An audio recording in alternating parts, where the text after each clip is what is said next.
वाईजवळ एक असं स्थान आहे जिथे दिवसाढवळ्या सुद्धा भीतीची एक थंड लहर अंगावरून जाते। हे गाव सामान्य नाही आणि इथली माती सुद्धा साधी नाही। हे ठिकाण आहे काळ्या जादूचं महाराष्ट्रातलं सर्वात जागृत शक्तिपीठ। ही कहाणी आहे धावजी पाटील यांची, एका सामान्य माणसाचा अघोरी होण्यापर्यंतचा प्रवास। कुटुंबाने लग्न लावून दिलं, पण धावजींचा जीव संसारात नाही तर स्मशानात रमत होता। रक्ताच्या नात्यांचा त्याग करून धावजींनी थेट बंगालचं काळं जंगल गाठलं। तब्बल 14 वर्ष, होय 14 वर्ष ते तिथल्या भयावह जंगलात राहिले। तिथे त्यांनी काय पाहिलं, कोणाची साधना केली हे कोणालाच माहीत नाही, पण जेव्हा ते परत आले तेव्हा सोबत मृत्यूलाही वाकवण्याची ताकद घेऊन आले होते। गावातील लोक त्यांना वेडा समजत होते, पण त्या दिवशी शेतात जे घडलं त्याने काळजाचा ठोका चुकवला। भर दुपारी धावजींनी नुसती नजर फिरवली आणि बैलांचे दोरखंड आकाशात भिरकावले।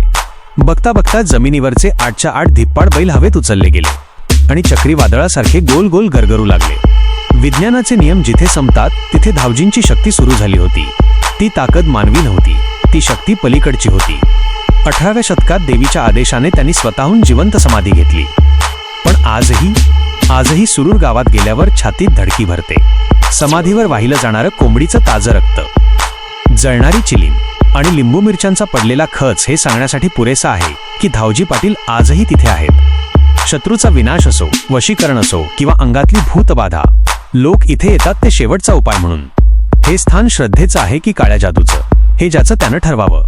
पण एक नक्की, इथे आलेला माणूस कधीच रिकाम्या हाताने परत जात नाही। धावजी पाटील, एक गूढ, एक रहस्य आणि एक अघोरी सत्य।